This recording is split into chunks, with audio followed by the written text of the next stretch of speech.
Former U.S. Airways pilot Chesley Sully Sullenberger has joined CBS News as our aviation and safety expert. Sully, good evening.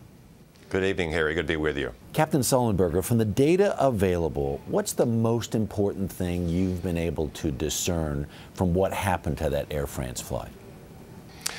This Air France accident is going to be a seminal accident that will be studied for years, and we need to ask ourselves as an industry tough questions about the way we're designing airplanes, the way we're displaying information to the pilots in the cockpit, and about whether or not making airplanes more complicated, more technologically advanced, makes it more difficult for pilots to very quickly intervene and very effectively act when things go awry. Is that what seems to you to have happened here with our glass cockpits and all the very sophisticated instrumentation?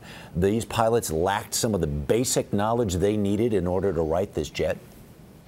Well, they certainly didn't have available to them the information in terms of the flight parameters. So what they had to rely upon is to go back to very early fundamental skills and essentially know exactly how high to keep the nose above the horizon with the wings level, and exactly what thrust setting, what power setting of the engines would give them the speed that they needed.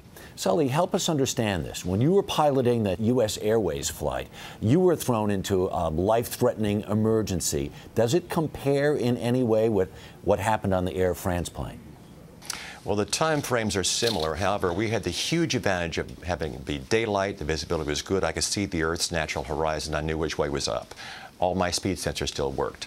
You have to realize how overwhelming and confusing this situation would have been for this Air France crew at night, in the weather, at the top of a storm, very turbulent, suddenly losing all their speed reference, one of the most critical parameters that you have in an airplane, and having to use only the aircraft's pitch, attitude, and thrust setting to maintain safe flight. It would have been a very difficult situation, and unfortunately, in this case, they were not able to solve their problem in the time that they had.